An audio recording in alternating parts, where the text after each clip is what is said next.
Dans ce deuxième volet consistant à établir la connexion permanente entre un classeur Excel et une base de données externe pour travailler sur des informations toujours actualisées, nous proposons précisément d'établir cette liaison grâce aux outils de connexion que propose Excel.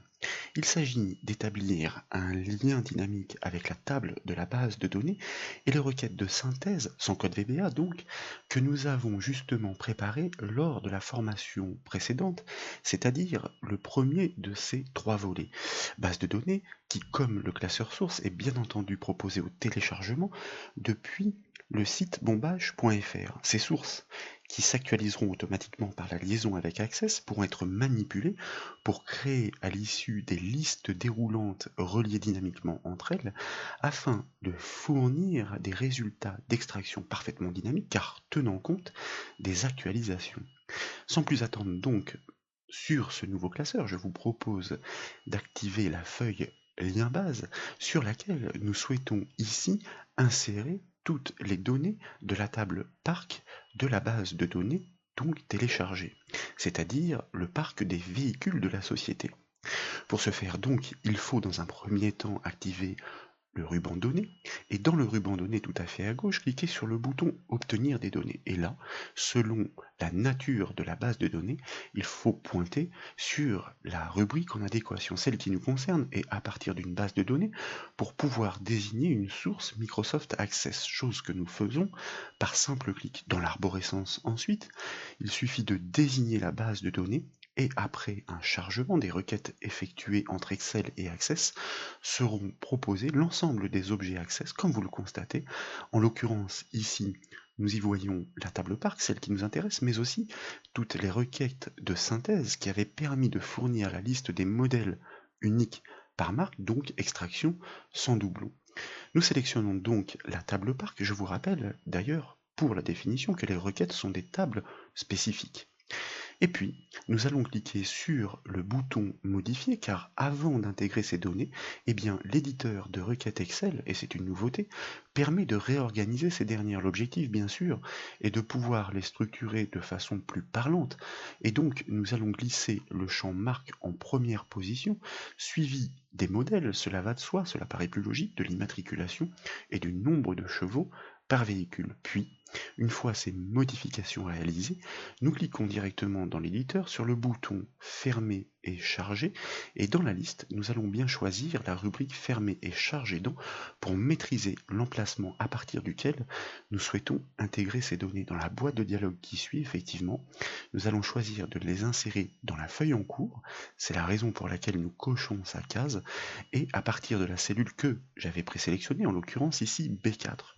Nous validons ce choix par OK pour constater qu'après un petit travail de connexion, que toutes les données sont chargées. Ce qu'il sera intéressant de constater ensuite, eh bien c'est tout simplement que lorsque des modifications seront réalisées sur la base de données située normalement sur le serveur, un intranet, eh bien que instantanément ou quasiment instantanément, toutes ces modifications seront intégrées dans la feuille sans code VBA.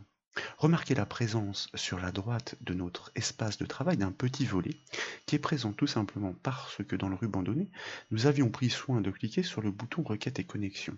Volet particulièrement intéressant et important que nous allons tout de suite exploiter pour paramétrer cette première connexion car d'autres vont suivre par clic droit directement et dans le menu contextuel propriétés afin de pouvoir définir le laps de temps de l'actualisation. Bien sûr, les 60 minutes proposées par défaut sont tout à fait convenables, même si, comme vous le constatez ici, eh bien l'actualisation, vraisemblablement, n'est pas active. Donc nous allons cocher cette case. Comme je vous le disais, 60 minutes semblerait tout à fait convenable, toutes les heures une actualisation pour aller réceptionner les éventuelles modifications et ajouts dans la base de données source.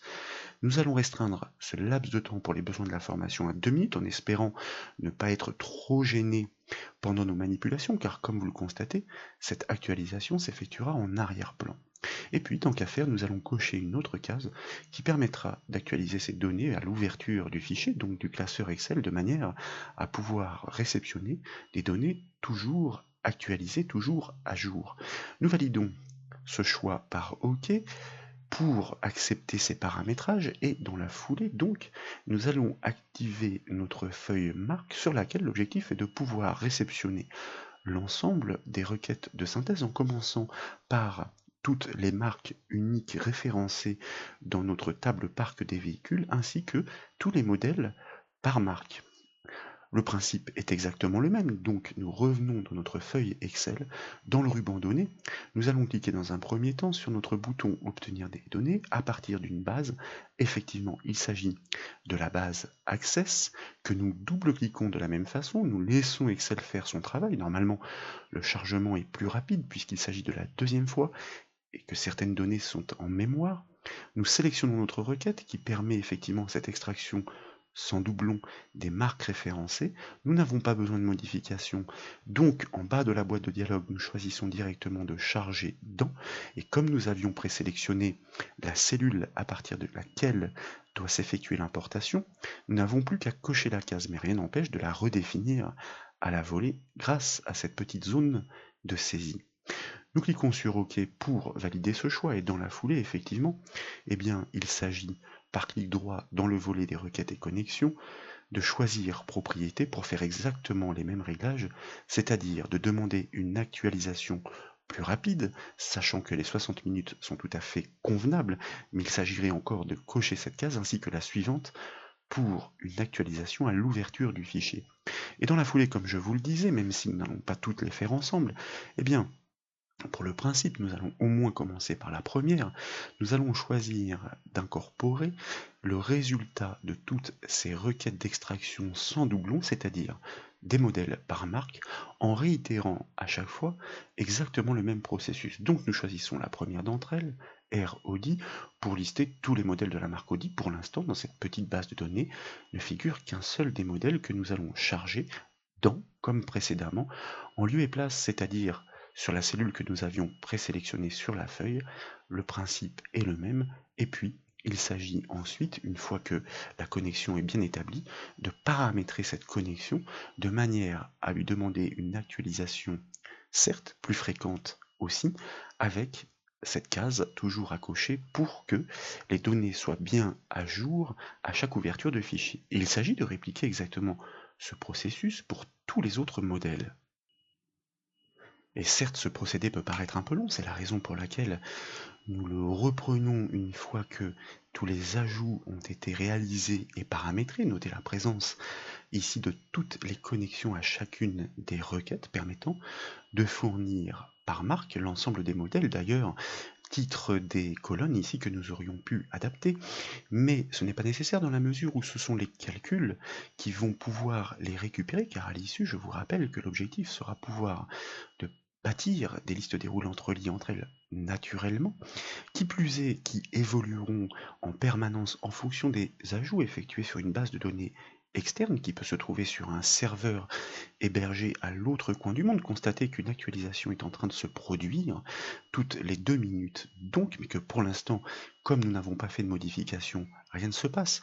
Remarquez aussi, et nous reviendrons sur ce principe, que toutes ces plages sont nommées. Sans plus attendre, justement, nous allons procéder à quelques ajouts depuis notre base de données qui a servi de liaison grâce au formulaire en cliquant directement sur le bouton Nouvel enregistrement. Et par exemple ici, nous allons commencer par créer une nouvelle immatriculation, comme par exemple HD 888TT. Nous allons définir arbitrairement que nous souhaitons ajouter une nouvelle Mercedes, et comme vous le savez, ces listes déroulantes sont reliées entre elles grâce au principe des requêtes dynamiques, et il s'agit en l'occurrence d'une classe B. Nous pouvons ainsi confirmer que cette liste déroulante, qui n'est pas limitée, permet de saisir de nouveaux modèles qui seront, comme vous le constaterez, proposés par la suite et par défaut, donc imbrication complètement dynamique. 110 chevaux, pourquoi pas? Et puis, nous continuons avec la création, encore une fois, d'un nouveau modèle avec une nouvelle immatriculation, car la manipulation et sa démonstration sont particulièrement intéressantes pour manipuler des données constamment mises à jour par le biais de ces liaisons dynamiques entre Excel et Access. Je vous le rappelle, sans aucun code VBA. Constatez que cette fois-ci, au choix de la marque Mercedes, la classe B est proposée alors qu'elle n'existait pas. Elle a donc été créée à la volée par le jeu de la saisie de ce requête imbriquée. Nous allons définir ici qu'il s'agit d'un modèle de 130 chevaux, et tant qu'à faire, eh bien, pour que la démonstration soit encore plus parlante et convaincante, nous allons créer encore un modèle, une Renault, c'est-à-dire dans une autre marque, pour laquelle nous prenons soin préalablement de bien définir une immatriculation arbitraire, certes ici. Nous choisissons le modèle Renault, constatez que dans la liste, la marque Renault, pardon, dans la liste des modèles, il n'y a pas le modèle Talisman. Donc nous allons l'ajouter pour pouvoir constater que celui-ci, vraisemblablement, aura été parfaitement ajouté et greffé dynamiquement sur la feuille Excel, si bien que nous pourrons l'exploiter pour les besoins des calculs. Une fois que nous avons effectué toutes ces saisies, eh bien, nous pouvons fermer notre formulaire. De retour sur notre feuille Excel, il s'agit en effet d'attendre l'actualisation des données pour nous assurer bien, que l'ensemble des éléments qui ont ainsi été ajoutés sont effectivement greffés dans nos feuilles de données par le jeu des connexions et constater effectivement que ici vraisemblablement une nouvelle donnée a été importée. Malheureusement, elle s'est produite au moment où nous étions en train de saisir. Je vois qu'une actualisation est en cours et constatez, regardez ici, nous n'avons strictement rien fait, ça tombe très très bien, que les deux Mercedes classe B ont bien été greffés avec leur nombre de chevaux, ainsi que la nouvelle Renault Talisman, c'est parfait. Qu'en est-il de l'autre côté au niveau des requêtes? Eh bien constatez, même chose, que les modèles ont été mis à jour et que le modèle Talisman pour la marque Renault a lui aussi été à jour. Donc ce que nous venons de réaliser est particulièrement important. Nous avons établi une connexion permanente entre une feuille de calcul Excel et une base de données externe qui, je vous le rappelle, peut se situer sur un intranet ou un serveur web, c'est-à-dire distant, de manière à ce que les données soient toujours actualisées pour que nous puissions travailler et extraire des informations qui soient toujours à jour, ce que nous constaterons dans le troisième volet par justement la création de ces listes déroulantes dynamiques et l'extraction par calcul. J'espère que cette petite démonstration sur la connexion dynamique entre un classeur Excel et une base de données externe vous a plu.